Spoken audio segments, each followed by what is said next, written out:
The 5 reasons I started hating on LeBron. LeBron hater. Come on, LeBron lovers. Let's dive in. First, I gotta say, it was the decision. Like, this had to be the most self-serving, egotistical, annoying thing in the NBA until that point. And it was so weird because he was so nervous, but you're the one that wanted to do this big one-on-one interview with Jim Gray, who's legendary in his own right. And it was just so weird. And by fault, it's kind of like an iconic thing to where LeBron even just did the decision too, and everybody got crazy about it, but it was really just a Hennessy ad. But this was one of the first points where I was like, what's this guy doing? Just let his ball kind of show what he's about. And everybody knew he wasn't going back to Cleveland except Cavs fans. But that was just one point that, like, to that point, I was actually a LeBron fan because I respect talent. I don't care who you are. But I was just like, what is this guy doing? The second reason was really, like, I tried to just give grace to LeBron after the decision. But watching him in the NBA playoffs in round 1 against the Knicks, when he completely flopped against Tyson Chandler, I was just like, it was so fake. I've never seen a worse flop than this in my life before. Like, there was initially contact, and then he did took the contact, and then he went like all dramatic, and then he ended up jogging down the court in a ledge paint, holding his head. And this guy didn't even hit his head. He What up, y'all? Thanks for watching The Authentic Take. Make sure you like, comment, and subscribe to the channel. Much love. Now back to the video. Barely hit his chest. And I was just like, bro, you are so talented. Why would you need to do this? I just didn't get it. It's like when people are so gifted and they do just some suspect shit, I just can't respect it. And that was a point where I was riding with Miami. I was like, let's see how these championship years go and everything. And I was just like, I just couldn't believe it. And I was just utterly disgusted. And if you were an NBA fan, you were disgusted too. And even Jeff Van Gundy on the broadcast during this play was like, how are they calling this a flagrant foul? And I totally agreed with him. And he was just disgusted. I love Jeff Van Gundy. And he just really had the voice of how people were feeling, that this was just like a weirdo move. And the third reason, all his whining all the time. I can't believe the way this guy whines.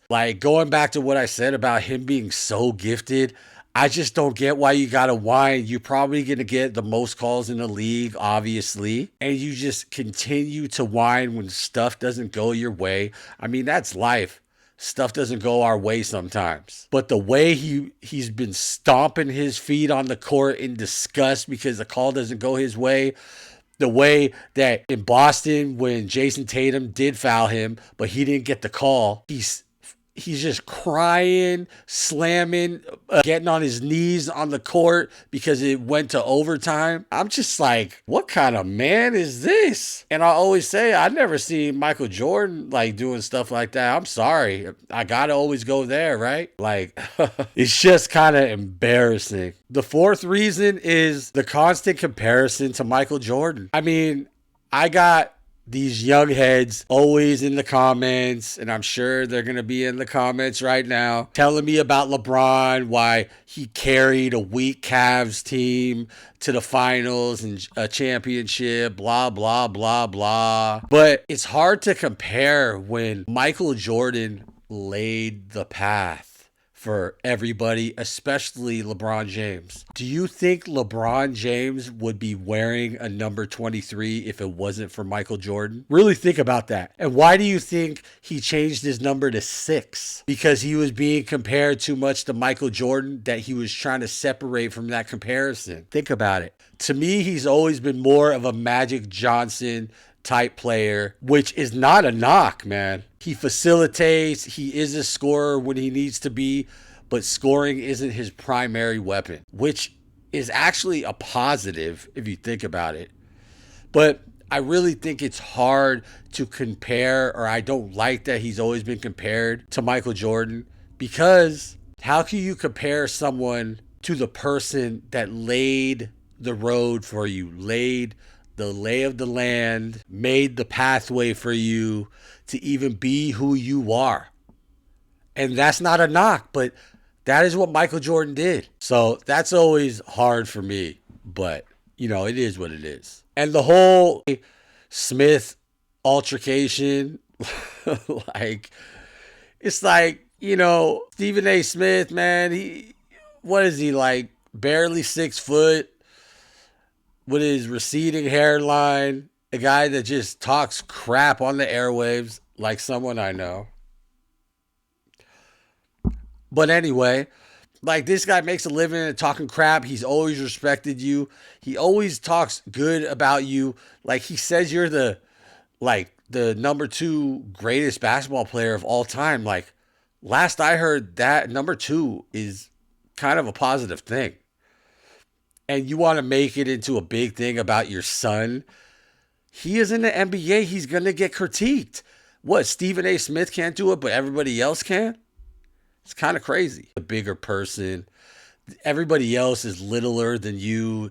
They're doing their own thing, probably just trying to get your attention because they know you guys are kind of unreachable unless it's in the social media era, which we are in. But I just didn't like how he handled that situation. And he's like, you talk about my kid. It's almost like you were trying to overly show that you're a great dad. It's like, come on, bro.